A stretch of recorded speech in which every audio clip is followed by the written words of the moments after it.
Hello everyone. Today's novel is filled with intense emotional conflicts. The female-led Nora is in a relationship with her mate that's full of pain and confusion. Her mate often acts inconsiderately towards her, causing her great distress. But when Nora is in danger and about to be violated, her mate comes to her rescue in the nick of time. What's fascinating is how their relationship begins to shift and evolve after this incident. Are you curious about how their story unfolds? Let's explore this captivating novel together. 34. The Waken and Riven. Nora's eyes flew open, her breath coming in ragged gasps as she found herself tangled in sweat, soaked sheets. The remnants of a vivid dream clung to her consciousness, a plea from her mate echoing in her mind.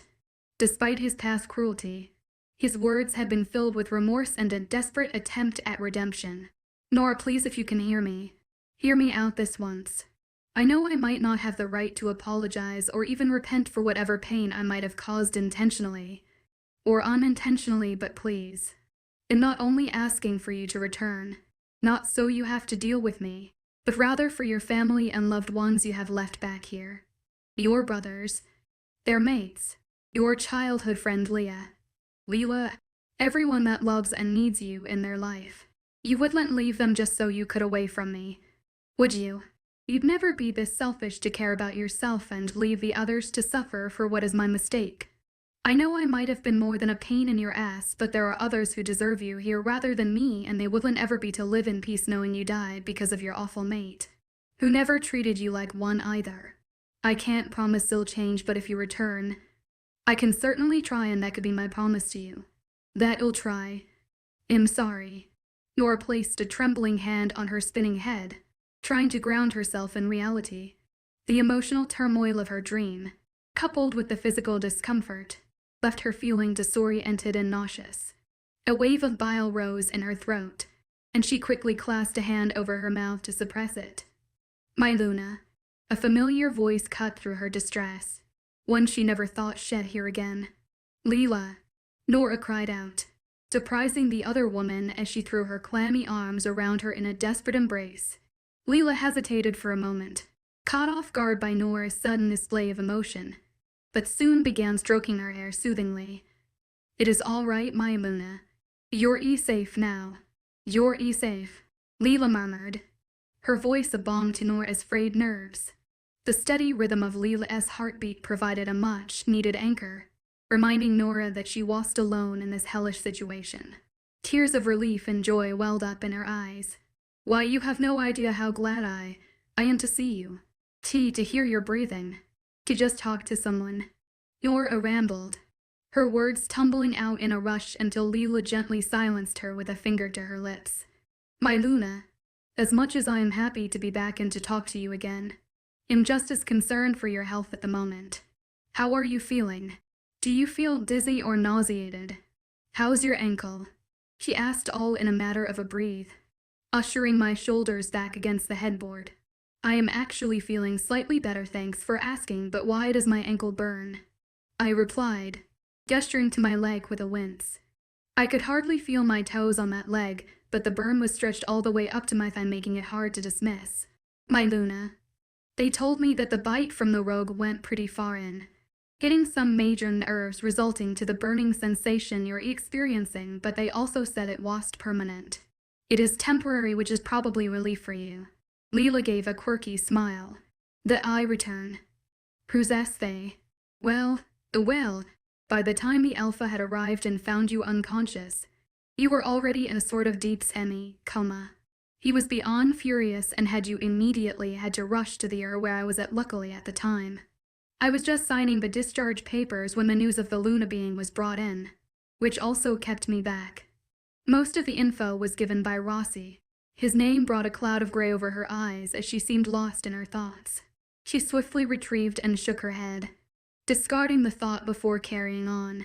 The rest was told by the Alpha himself, just after he retrieved you from the hospital personally, without any guards or warriors, and brought you home. I even accidentally overheard him get into an argument with Rossi after he brought you here. He wasn't in the greatest of moods. She gulped.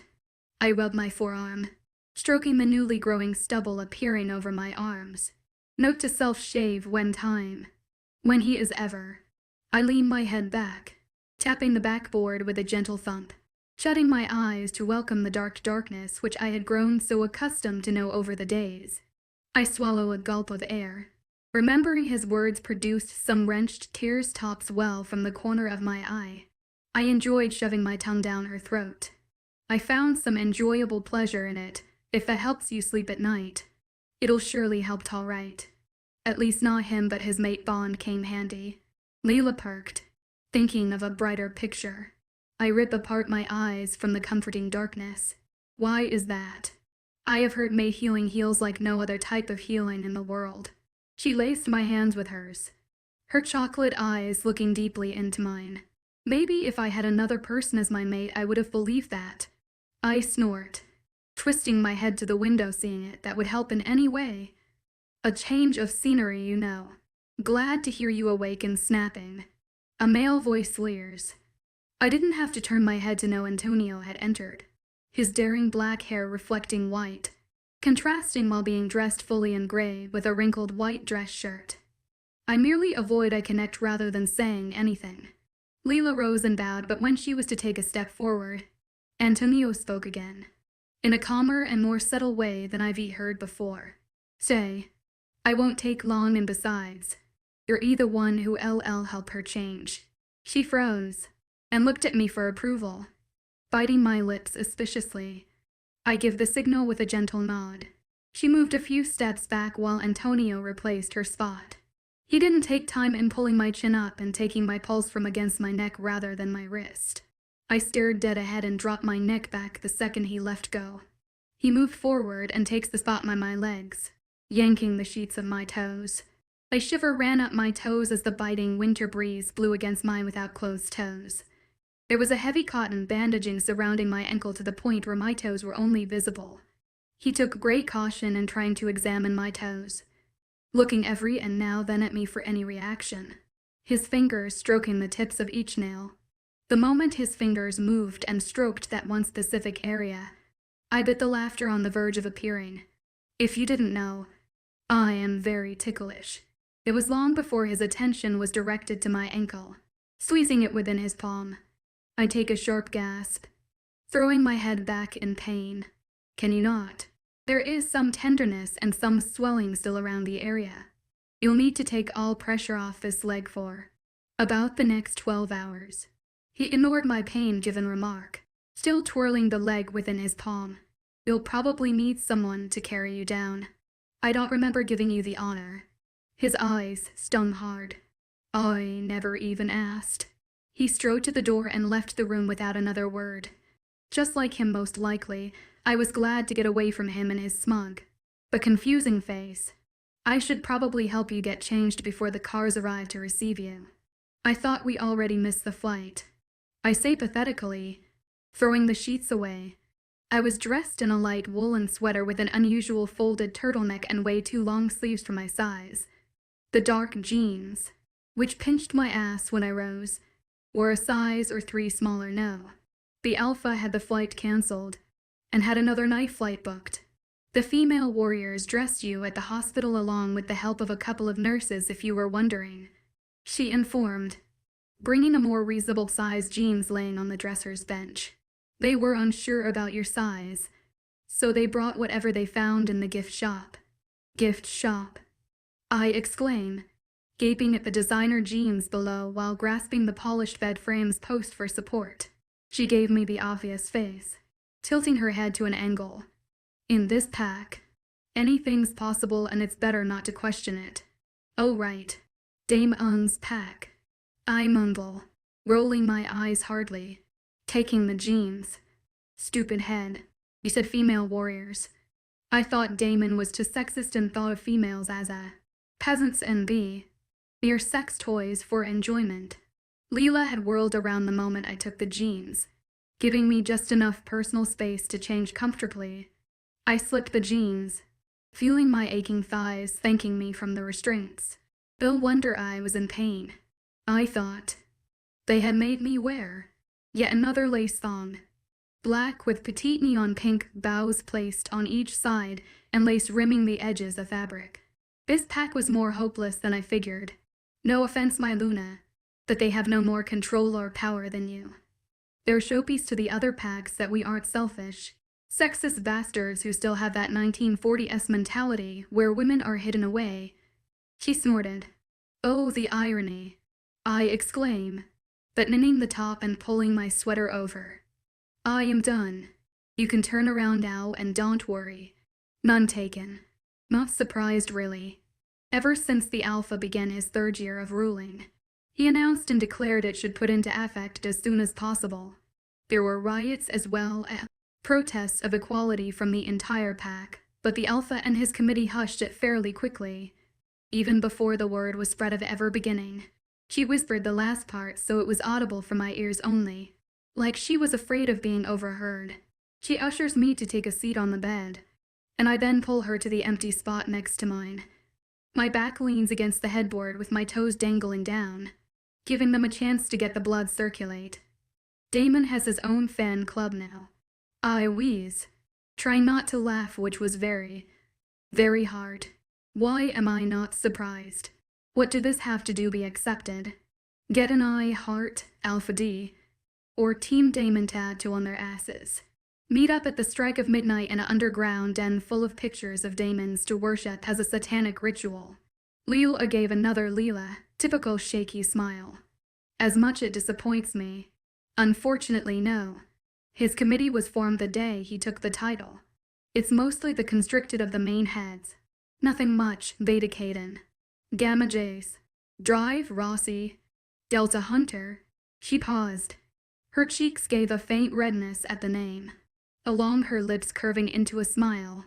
Warrior Carter, a few other warriors, and Stephanie.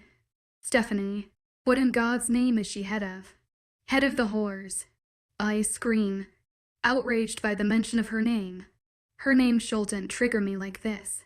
As you might know, she has history with the Alpha, which goes as far back to the day he ever began his rule.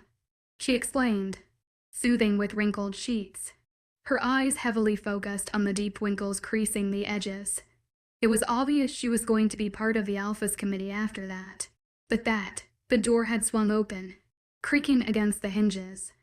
I was about to cock my head to the side to catch a glimpse of whom it could be, but sense said it all.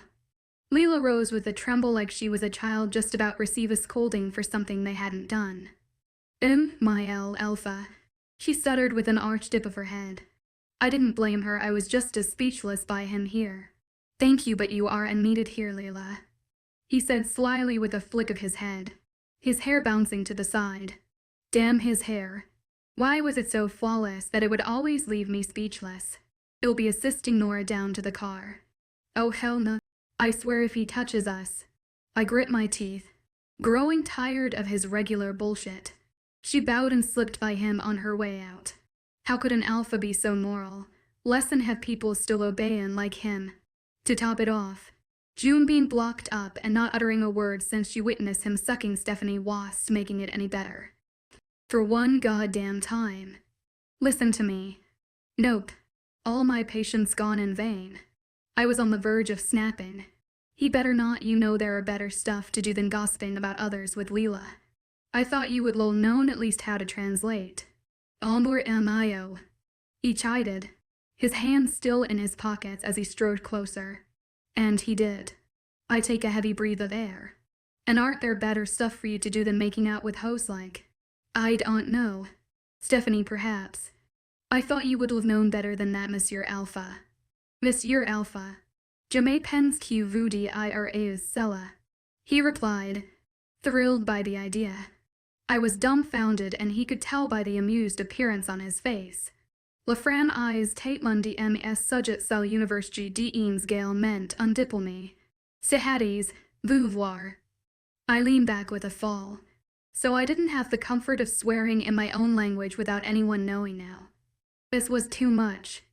He took my family, my pack, my life, and now my mother tongue. What an asshole.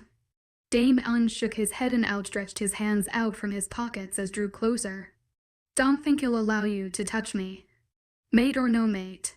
I growl as his hands were inches away from picking me. I might have lost my strength, but I haven't lost my memory just yet.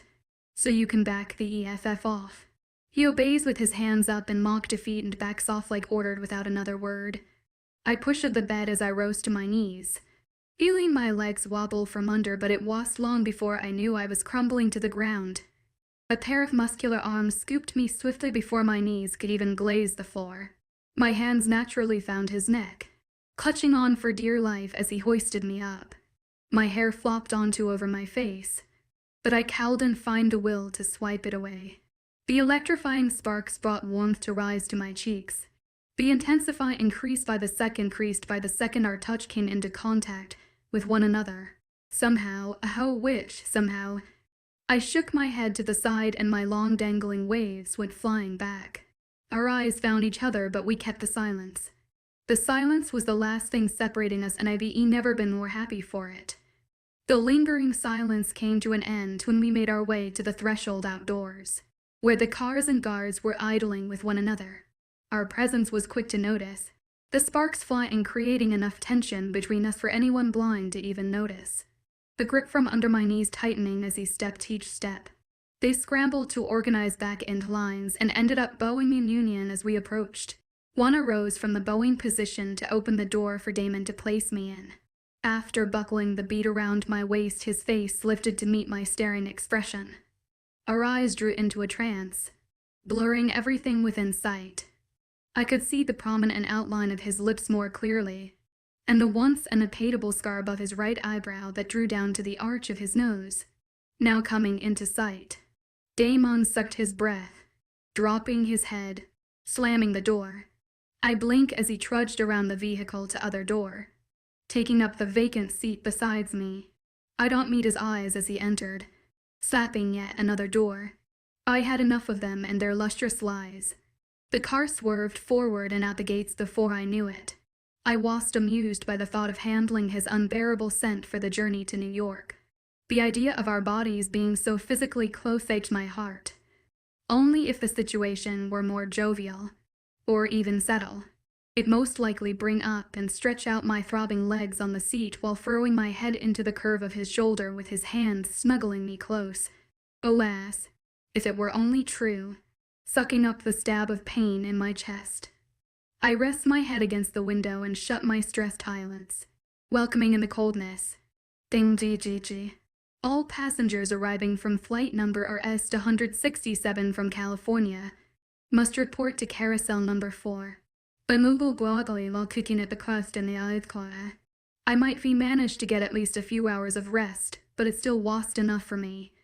God, I hate airports, and I hadn't even stepped foot in one yet.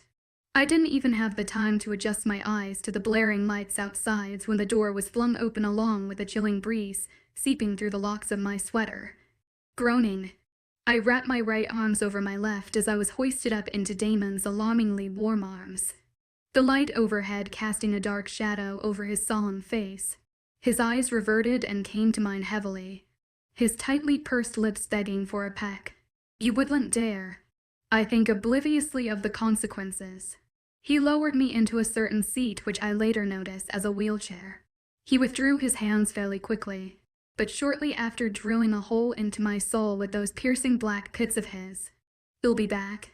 He dismissed himself with about a dozen guards hot behind him, disappearing into the dark night ahead.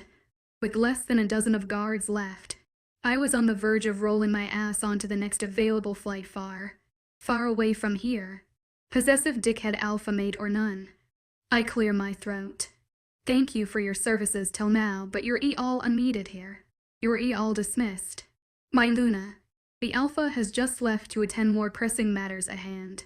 Thank you. I try making my tone sound final like Damon's. Either way, I was buying it myself that I could be as half as intimidating as Damon himself.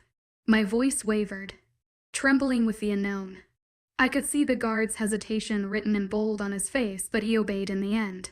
Bowing like the rest, they filled into the SUV and swerved away, leaving me lost in my head of what my life had become. I had a pathetic, self-serving alpha mate of a lousy ass pack.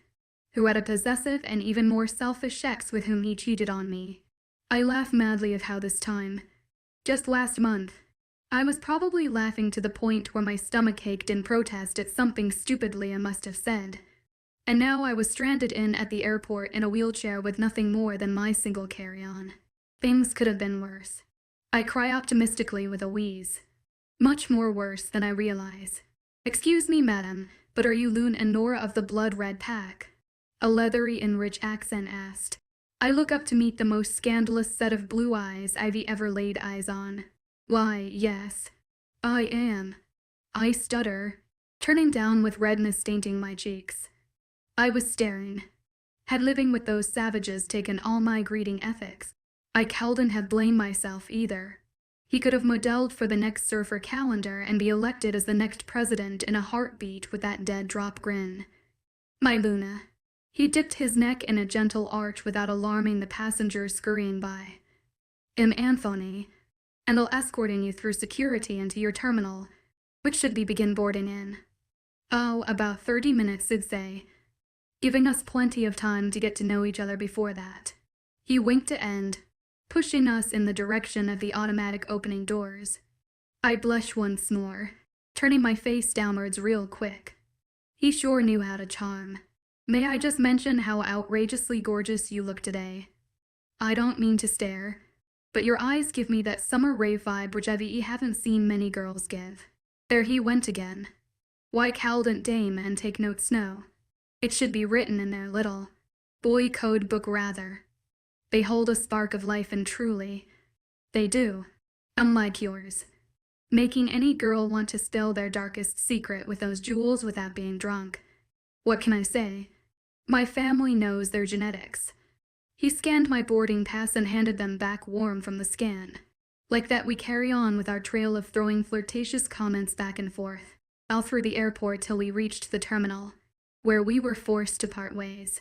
"Just in case you want someone to discuss those family genetics with." He brushed my ear with his mouth, while spilling a torn note onto my lap before leaving. Opening it, I smirk. He turns and winks once more. I give a generously genuine smile which I haven't given in a very long time as I slip the torn piece into the pocket of my jeans. It felt good to be truly happy for a change. The smile didn't last long when I look up to return back to the solemn face I had lost moments ago. There in the corner was Damon, flirtatiously stroking some blonde-air hostess thigh, with her friends most likely staring from afar. Squealing, they gesture at the couple and laugh wholeheartedly. Taking my passport to my lap, I wheel my way to the front table, just in front of Damon's radar. "Excuse me, but I just arrived. Has the pre-boarding already began?" I ask kindly to the more elderly women working at the counter. "Not yet, hon. But what I can definitely do is slip you right now if we keep this between us." She took my handed boarding pass and swiped twice under her radar. "Ah, Mrs. Nora Faith Romano. My. Only 16 and married. Where's your husband?" "Busy elsewhere." I mumble as she pushed the chair slowly into the narrower hallway. I dart my accusing gaze at Damon, to learn he hadn't even acknowledged my presence for the brief minute I was there. Scowling with disgust, I try to be optimistic of the journey ahead.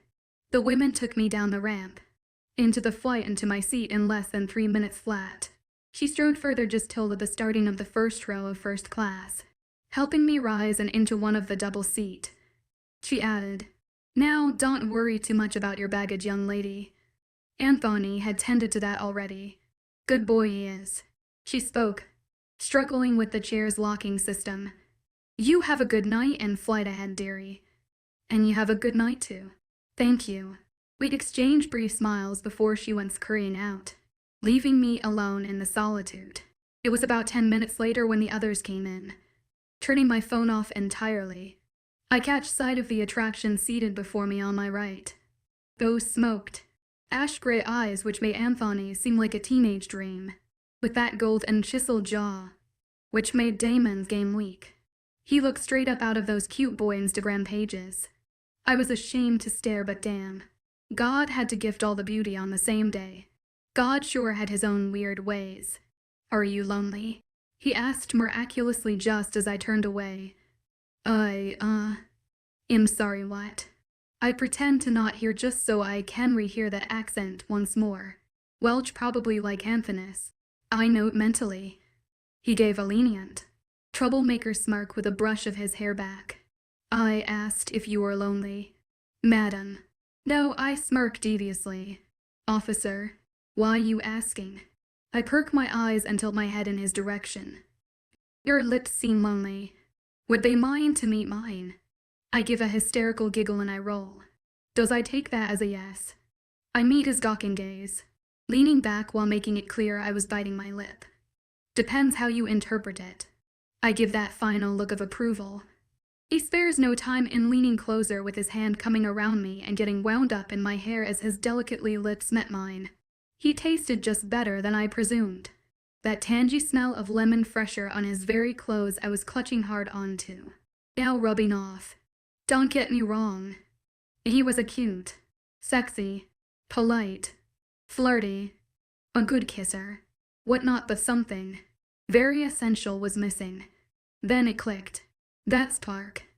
Oh my sweet God. That spark. That spark of something inside me connecting with something deeper than I knew. That electrifying spark of more than our lips meeting. There was no spark. I realized. That very spark I lived for. I died for. He was Damon. Ahem.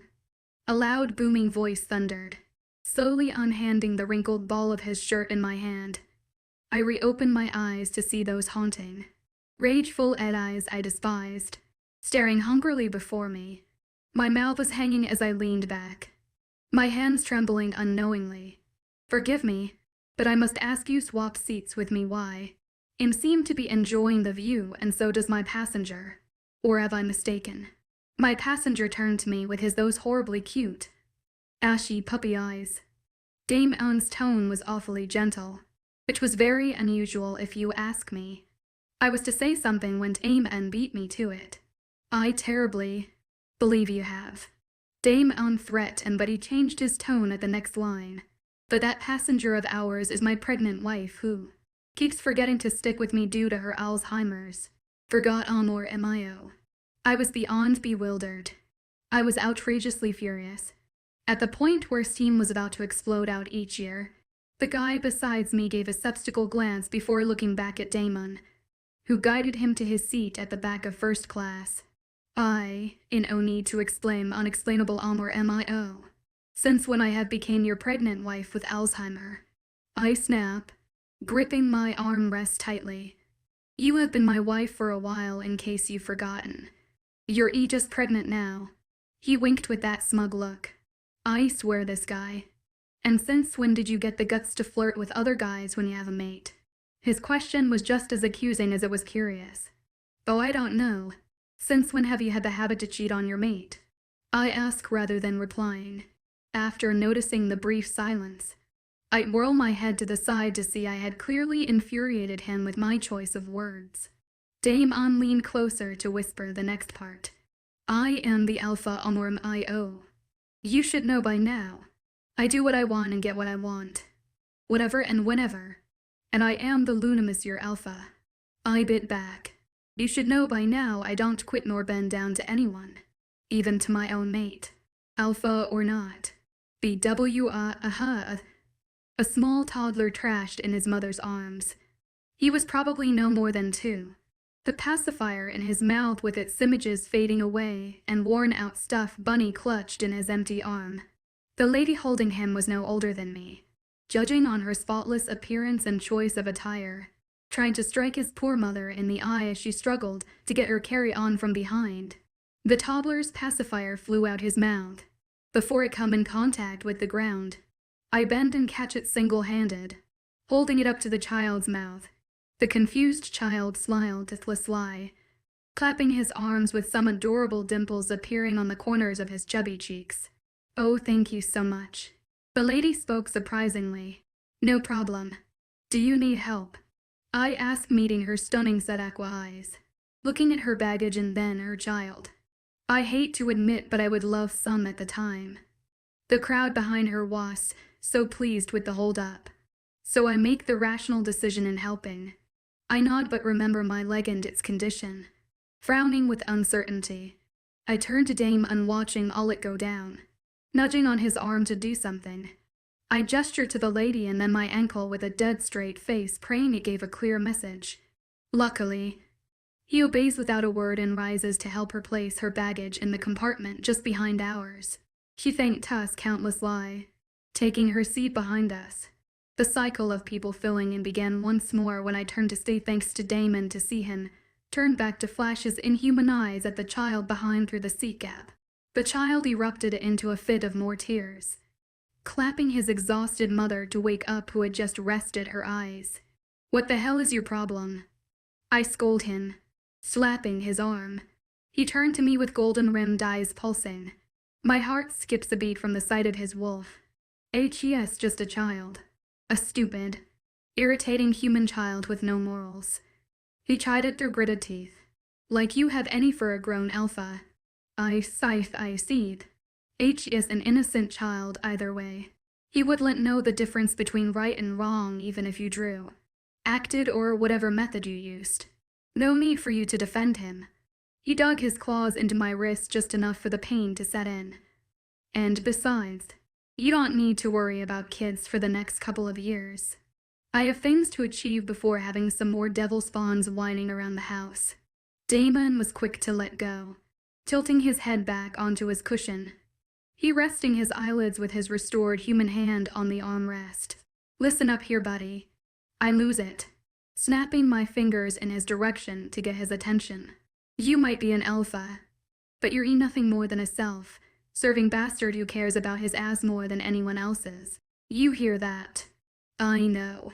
He said so as a matter of fact. "You know," I exclaim, getting awkward stares from another elderly couple passing by. "Just stay away from me," I whisper furiously, meeting his radiant smile. "You know that's not possible in a plane, right?" He told me, his eyes still shut and calmly leaning back. His lashes fluttered open, and he turned to face me, still leaning back.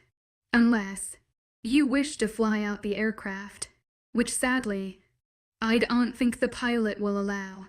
But I guess you're stuck with me." He turned to show his unhappy scowl, to which I smile sarcastically in return as I plug in my headphones. I hit play to my list in the song. Werewolf by BB Rex Ha began up on high. This was going to be a long trip. God give me the strength to handle this ass. 35. At the strike of midnight. Alpha Damon and Luna Nora. Your room number will be 2020-24. One of our finest suite of the building. Promptly prepared to your accommodations, and will be directly at the end of the hallway. Proceed with Taylor here and he shall show you both to your suite. Have a good day, Alpha and Luna."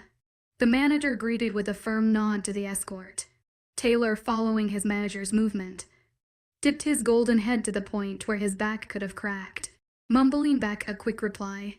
I hurried to follow Damon and Taylor, already heading down the gleaming and well-polished corridor. Large brown tiles traced with black and outlined with larger white squares reflected the contrasting marble-covered walls. About every meter away was a darkly royal-style French candle chandelier dangling overhead, which I only recall seeing from my old history textbooks. Besides the small decorative pieces adorning the sides, there wasn't much in the hall. The elevator chimed, and we all lined in with a good distance away from each other. It was as big any other thing else in this hotel. I've been on many alpha business trip with my brothers, but never have I ever seen any hotel as grand or luxurious as this place.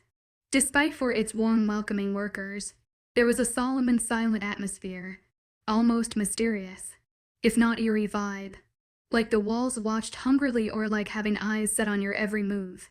It was as if all the secrets this place held were compressed into the walls to be forgotten. The thought alone of such a thing sent chills down my spine. The thought of something lurking around every corner. Something washed right about this place. The chiming of the elevator instantly brought back my attention. I don't know why, but when I looked up, my eyes caught Dame unglaring at Taylor. Taylor seemed to be carelessly smirking in my way, and that only kept enraging Damon. Exchanging glances, I sigh. To avoid this murderous mess of holding my mate back from murder, I charge out of the elevator shaft and down the hall with both of them on my trail far behind, throwing dagger-in glances at each other. Taylor overtook me before we could reach the door to open it, winking at me on my way in. My face tightens into a frown, and Dame N takes notice. "Good day, Luna." "Alpha." He bowed, his lips tugging at the corner.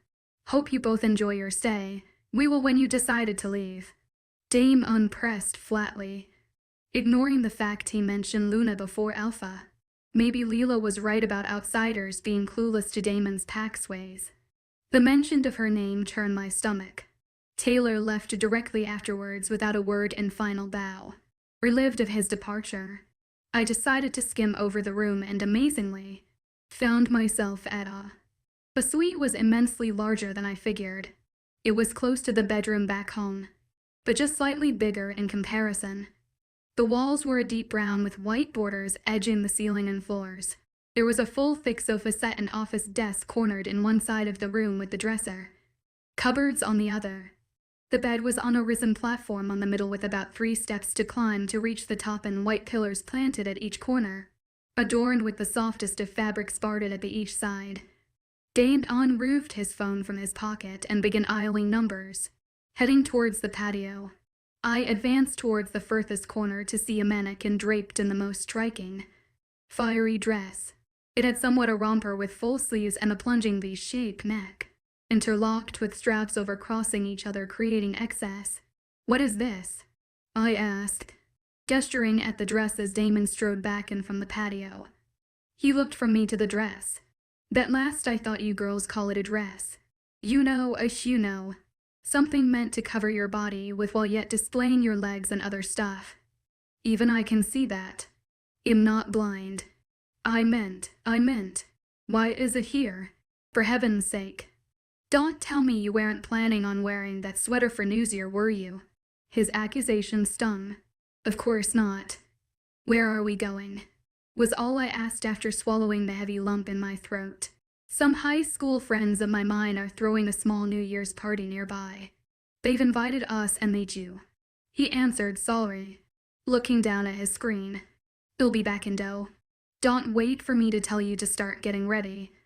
I know how you girls love taking your sweet time getting all pretty."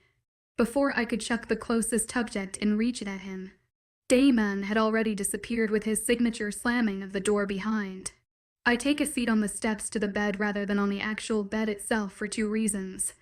1, I was in the mood for the luxurious, springy mattress which probably could swallow me whole at first touch, and 2, I always found myself on the floor whenever I wanted to be alone. My annually grieving of my parents' death on the floor. My crying after nearly being killed by a rogue on my wedding day also on the floor. Me being locked in a room by mate, you guessed it, on the floor. I believe you see the pattern now. I pushed aside my bag and the old, tattered diary came tumbling out, cupping my hair on either of my head. I find myself gawking at the book with that devil appearing on one shoulder, reeling me into reading, and that angel on the other warning me of time management. My condescending devil conquered as I pick it up and flip to the page I previously left off on. August 6th, Dear Diary. Today, only days later, we received a handwritten letter enfolded with a picture of an ultrasound.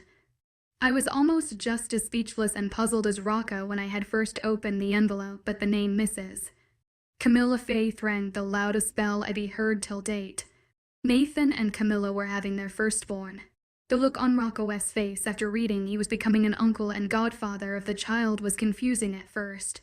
He had those glassy eyes and trembling hands. All the composers of happiness for his childhood friend, but something essential was missing. I thought he was going to say something, but instead he rose, curious, and torn the note to shreds before slipping past me from against the threshold. I couldn't bear to see him like this furious at such a trivial thing. I darted behind him, believing I could help, and that happened to be the mistake on my part. I caught up to him before he could shift, luckily, ready to talk it out, but instead he pinned me to the wall, yelling at me on how this was my fault. I should have had the firstborn. I should have been pregnant before her. I should have given him his happiness. He shifted before finishing, but the damage was long done. I collapsed helplessly, sinking in my spot drenched in tears. He probably resented me for this. I had to muster my leftover energy in order to write this after crying for about a couple of hours. I wish things could go back to the time I found Rocco and make things right. August 7th, Dear Diary. I didn't deserve to be like this. Treated like nothing. Like a mere scrape of garbage thrown around. We were mates. The moon goddess had destined us, but it didn't mean he could break me. Like this.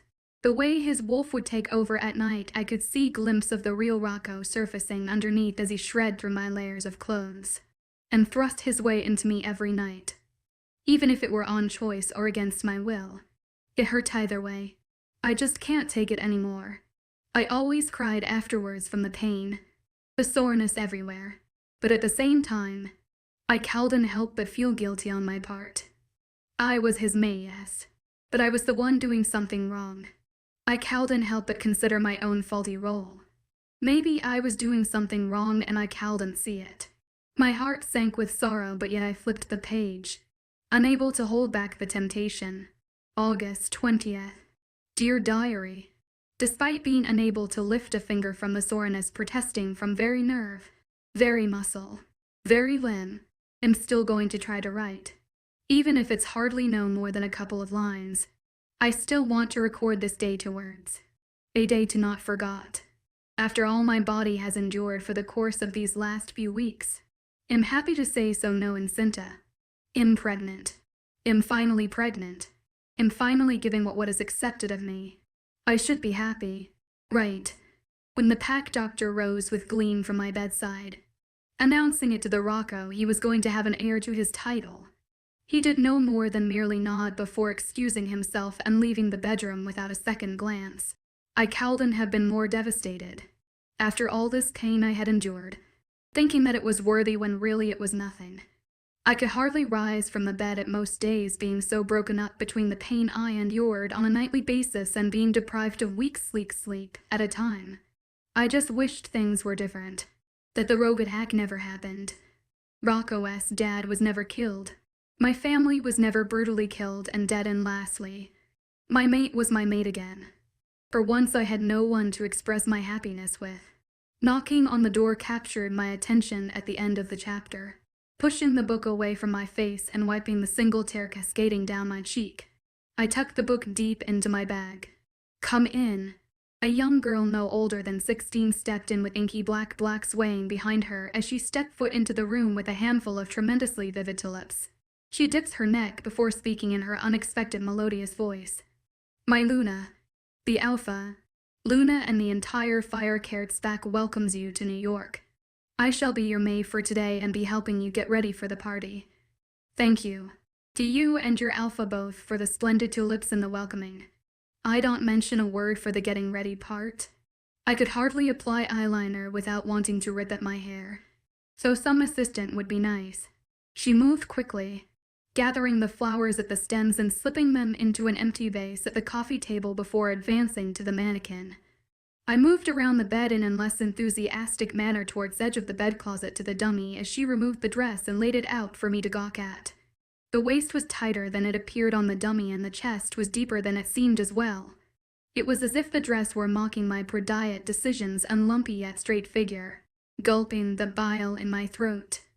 I gather it in my trembling arms, moving to the bathroom to where I find the undergarments laying there beforehand. A maxi-thin black laced thong and plastic boob holder to cover my tall alone.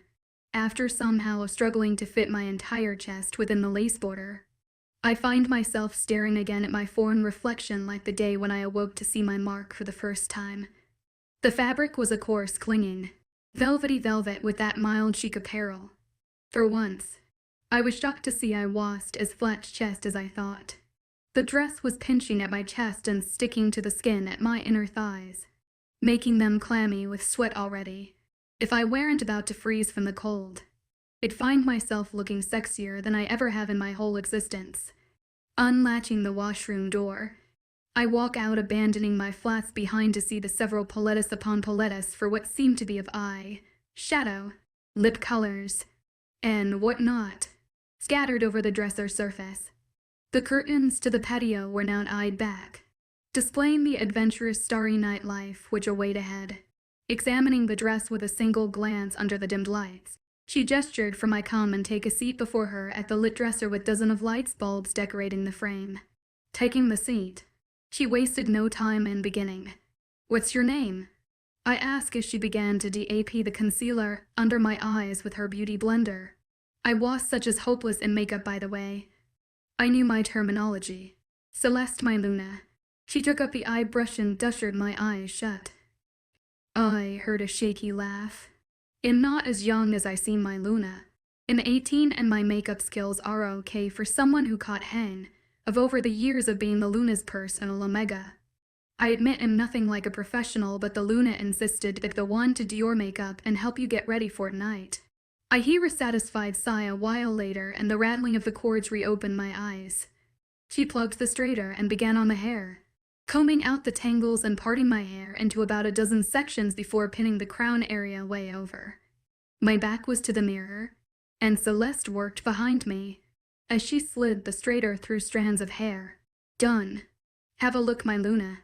She spun me around after about 15 minutes of silent straightening and spraying hairspray towards the mirror. I gasped as I could hardly recognize the lady standing before me as myself. Her hair was flat ironed with a gleaming shine, her lips appearing larger with the popping of the vivid maroon, and her eyes were a trail of the artwork from midnight darkness to orangey, red to striking red, and sprinkling white padded at my corneas for that appearance sake alone, eyeliner wing giving enhancement to my small almond size, with those white under eyes maximizing the intensity. Highlighter dusted my cheekbones, shoulder bones, and the arch of my lips like fairy dust. That innocence was wiped clean and replaced with those bad, flirty party girl characteristics. Everything about her was screaming intruder in my own skin. This was me, but I liked it. A lot. Thank you. You weren't kidding about those mad make-up skills you've got, and honestly speaking, you're better than any makeup artist I know. You're a kind, my Luna. Celeste blushed, packing up the brush kit. You better get going downstairs before the alpha grows weary from awaiting for you. I bite my tongue to the point the taste of metallic blood filled my mouth. I don't reply but nod before whirling my seat around. Celeste had brought forward a pair of nude pencil tipped heels with thin straps buckled at my ankle. Luckily, the flight had mended my ankle bone like Antonio had predicted beforehand. Whatever pain was left was dealt with my wolf in your everyday drugstore painkillers every 4 hours exact. After fastening and securing buckle, I rise to find the sense of power and fierce illuminating my small and mistaken figure. I felt more stronger than I have in a long time. Hugging and bidding my farewell to Celeste, I march out the room like a reformed being, like a boss, almost, entering the main lobby for morning. I caught the unwanted attention of people, especially from a crew of handsome worthy men staring hard down me, starting at my face and working down to the space at my thighs. Avoiding eye contact with everyone, and those every specific men in particular, since my breathing was sort of getting out unbearable. I mind my own business as I exit myself out the doors to the chilly winter night, to where I find him staring in the distance. The mumbling of greetings from the guards must have alerted my presence to him, and that was when he turned to acknowledge my being. My breath had found a way to get wound up in my windpipe. Worse than before, than from the hallway. His mouth was partially parted when his burning eyes first landed in mine, seeping clean of any visible emotion. The guards were gone amiss from that point now. It was us alone. His coat, just as his hair, emitted white back despite being a similar deep crimson shade to my attire. That when I noticed the stitching of his suit he wore, and how it was especially structured to fit his broad shoulder and bulging muscles unlike any other one I've seen him in. That white shirt tied in a place with a tie and tucked into his vest, matching his ravishing trousers and coat. Seizing my phone with both hands before me, my feet slowly take me down the steps with my dress back glazing the surface behind me. Just by standing this close, my heart pace was peaking by the mere sight of him. I drew in sharp breaths as he reached to open the door to the car. His eyes never left mine, causing my breathing to hitch a bit further. Taking my seat, I strapped the seatbelt in place with shaking fingers as he hopped in the driver's seat and began driving. I knew I shouldn't behaving this like he had an affect on me, especially after I learning of him being a cheat and immoral, less bastard. I couldn't help but go back to his mother's diary and her words. Even if it were on choice or against my will, it hurt either way. Like her, I was hurt. The damage was long done. Either if I wanted or not. I was bound to be bound to him. To be hurt nevertheless. The drive turned out be short regardless of the city traffic, which was probably a good thing. Stepping out, I feel a nice calming breeze fly through my hair. Tonight the city was adorned with lights. Drunk on the lights, and the people especially. Happier than ever. Laughter rang from every corner you could hear. Dame Anne had parked in front of what seemed like a packed nightclub with insanely deafening music pounding through the walls. Killing the engine and rising out of driver's seat. He tossed the keys in the air to the bouncer. The man caught it effortlessly one-handed and arched his head in greeting us and before the others waiting out in the line, slipping his hand down to my lower back. Dame Anne discreetly brought me closer, just enough for me to be recognized as this is walking up to and through the large glass doors. Feeling ashamed for receiving the VIP treatment the bouncers were giving us. I felt bad for the others standing out in the cold. As I had anticipated, the club seemed to exceed in my expectations. This was anything but a small party. It was divided into 3 visible sections from where we were standing. That is what I had first noticed. We were standing in the middle with an entire dance floor, one lower and another above with enough area to gawk down on. The place was just as dark as the night sky, even with the neon lights flashing in every what direction. Either way, I didn't hesitate in using my wolf visions and the place. I also noticed every single being here was indeed a werewolf. Leather couches were arranged at every corner, an empty space except for the lowest floor, which consisted of a large open bar covering one entire wall and a wide dance floor. When I felt the missing presence of a hand on me, I looked around to find Dame Anne vanished into thin air. Has your time where he hasn't ditched us? Get used to it by now. I exclaimed mentally, but I go and heard. She hadn't uttered a word since she saw Dame Anne with Stephanie in that room. I was more worried for her than me right now. Trying to find something to ease the upcoming headache, I was starting to feel I advanced to the bar, stirring my way through the crowd without getting squeezed. 1 Italian margarita. Extra strong, please. I ordered to the blonde bartender, pouring a line of shots to some underage girls in shorter shorts than me. Remembering to loosen up, I add one of those flurry smirk. He nods and brings forward it in under a few seconds. Enjoy the drink, sweetheart. It's on the house. He left smirking all smug and giving a flirtatious wink, facing me until he reached and left to go the back. Taking slow, calculated sips, I drank the drink shortly, watching the drama unfold before me. My glass hadn't even hit the counter when I see the same Malev, even noticing for little over a few minutes, finally gathering the balls to stalk up to me. His swirling ash-like eyes sparked with mischief. Dressed in a sophisticated all-black tuxedo while walking up to me from across the room. I'm afraid I'm going to ask you to leave, he said without a flick of hesitation, standing before me with his hands deep within each of his trousers pockets. My stomach flipped at the huskiness in his voice. Werewolf, definitely. I tilted my head, studying the rim of my glass with my body resting on the elbow against the countertop. Why so? I haven't even got to enjoy this place yet. Or the popal. He reached out to take my glass right from my hands. I'm afraid you're making the other girls look bad, and since I'm a fool for gorgeous ones, I can't really seem to focus on anyone else with you around. That's the most cheesiest pickup line I've ever heard, you know. I mumble, my voice already becoming slurred. He took up the seat next to mine, leaning forward with folded hands. I'm just concerned for why such a beautiful Luna like yourself isn't enjoying this place. His hand slid against my without-clothed thigh, stroking it tenderly. His eyes were darker than Amon's but somewhat more hypnotic, more intriguing on a whole new level than his. What else would you do when your mate ditches you to be some classic no-good horse? I inform him unwillingly, the alcohol forcing the truth from the tip of my mouth. Ugh, douche alert. I leave you for a few seconds and you're already hit on by jerks. Haven't I taught you any better? June had to interrupt. Maybe. I can. help ease the pain. He leaned in for the final kiss, grasping the side of my head with one hand while the other was all over my thigh. His lips were at first gentle, like they would hurt me in any way if they went too hard. I relished that. It was something Damon never cared for. He just needed an excuse to break me.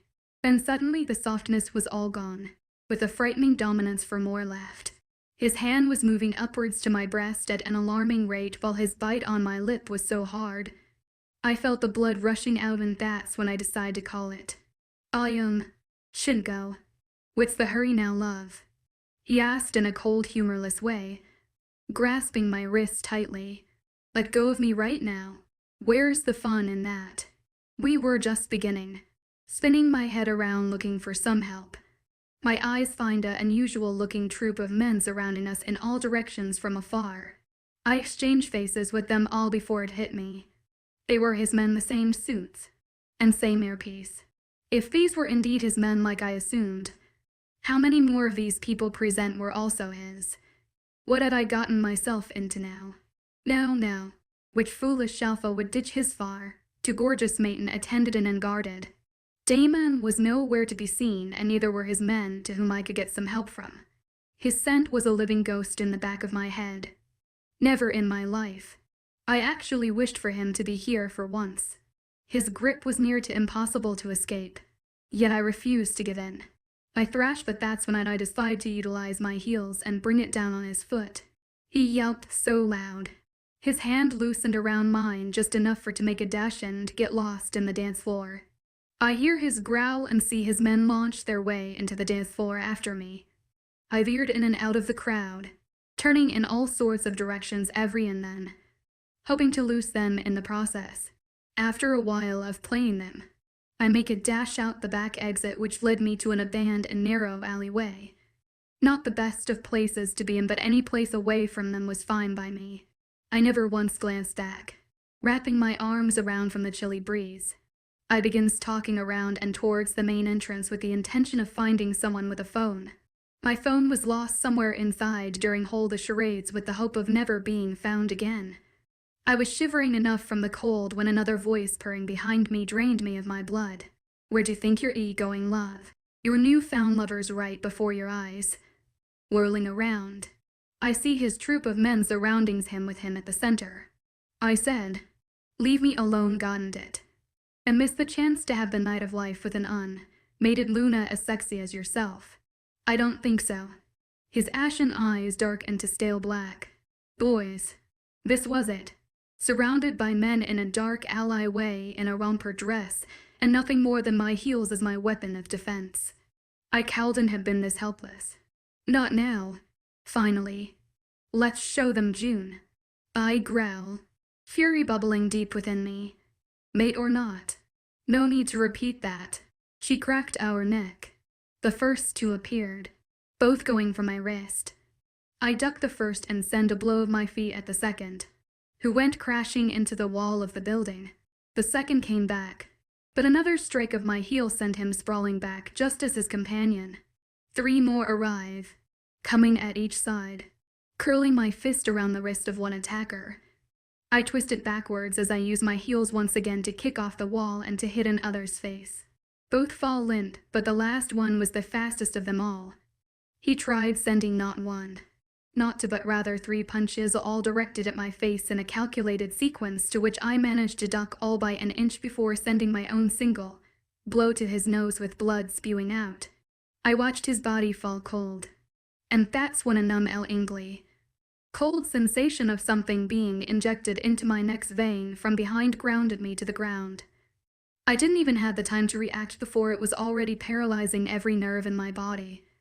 I elbow them away, hearing an unsettled groan as I stagger forward, holding the wall with one hand. The world was spinning as if it were tilted on its axis. I go frozen against the wall as the same mashed gray-eyed guy appeared, and began peppering me with his harsh kisses, which seemed more as bites rather than kisses. Dame on N. He was going harder and rougher than inside at the bar, making sure to leave blisters everywhere his lips landed on my bare neck and face. My energy was gradually being pulled away from me, my feet threatening to go under the weight that my heels held. whether the harsh temperature or wolfsbane June confirmed. I could hardly feel the tips of my fingers. Despite being on the verge of unconsciousness, I felt the fabric of my sleeve giving up under his claws. Damon. I even attempted calling out to Damon to save me, hoping his sharp ears could pick up my petty calls of distress. I needed him, badly than ever. He was my mate. I was bound to him, and now that I needed him, he was nowhere to be heard from. My captor's hands were freely roaming everywhere. No limits nor restrictions whatsoever. The sliding of his palm going up and down my thigh viciously and curving in between in my thighs was enough for me to cry from pain. Tears flooded my eyes as I tried thrashing in his arms regardless, knowing it was futile. Just when I thought all hope was lost and I was indeed going to raped in an alleyway, I heard that miraculous growl I was dying to hear. The growl of my heartless alpha, yanking my rapist of me. He caught me as I fell face first into his angelic arms, whispering his name softer than a prayer. Damon exchanged glances from the rapist to me as I held on to him for dear life. Stay down, Damon commanded coldly before resting me down against the cold concrete. With the wolfsbane coursing in my veins, I couldn't tell everything that was happening since my eyes were growing heavier by the second. I smelled his divine scent advancing forward away from me and in the direction of the other werewolf. It was long before the haunting sound of bones scrunching following a high-pitched shriek came to me, and I peeked to glance at Dame and do an elegant backflip, landing firm on his feet. When he approached jogging at me, I caught a glimpse of blood staining his claws, which eventually retreated back to his normal hand still stained in blood. Damon held on delicately to my neck, examining the damage to my neck, his horrifying eyes threatening gold with a hint of black. The remnant scent of the other man's hand was still present, causing tears to reform. Stop it. Stop crying. His voice held more concern than authority. It seemed as a request even. Tears unknowingly slipped down my cheek despite me trying to refrain them back. I covered my mouth as I hiccuped my leftover tears. He came back. Damon's expression softened for that brief moment upon seeing me. Probably confusion. Kneeling down before me, his eyes lied and were wiped of those shadows he carried ever so proudly and showed the hint of vulnerability I was expecting at some point. All my grudges against Damon were no more. His infidelity, his reputation, his past it hadn't been overlooked, I knew, but it could be forgotten in this moment, and that's exactly what I did. Shrugging off his coat, Damon brought it over me from behind, covering my torn-up sleeves and part of my throbbing neck. Let me help. I didn't know I had blood dripping down at the arch of my neck until he rose my chin and brought forward his lips to the area, licking it clean.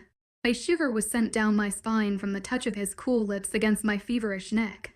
I take his clear hand into mine, watching his eyes move from neck to my face. Our noses were only centimeters apart, and I could hear his heart pounding from under his layers of clothes. I could see the rings of his tat peeking out from under his shirt scuff, the dark end rings appearing to be zoomed out and in.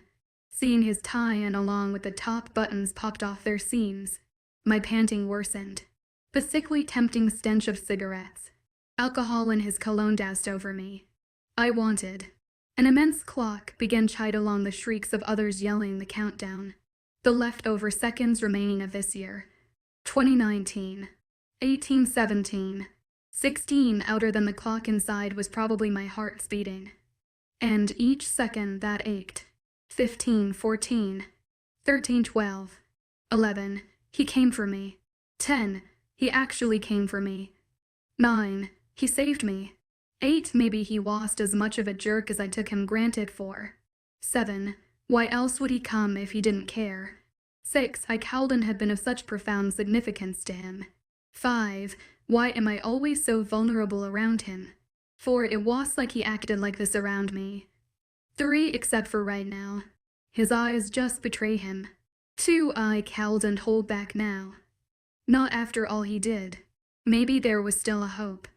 1. Damon and I somehow both simultaneously grasped onto each other, joining our lips onto each other's hungrily. Screams of joy erupted from inside the club, but that was nothing to what was happening inside me. My now mindless grudges were exploding like a chain of bombs being lit. Damon's hands were threaded in my hair, keeping me in place. I latched my hands onto his shoulder, stroking his bulging shoulder blade, but I kept trying to pull him closer than he already was. My back was grinding against the freezing wall, yet I kept Damon close. His kisses were anything but light.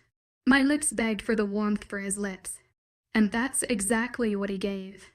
I was being drowned out of my senses. His hands now pinning to the wall behind us.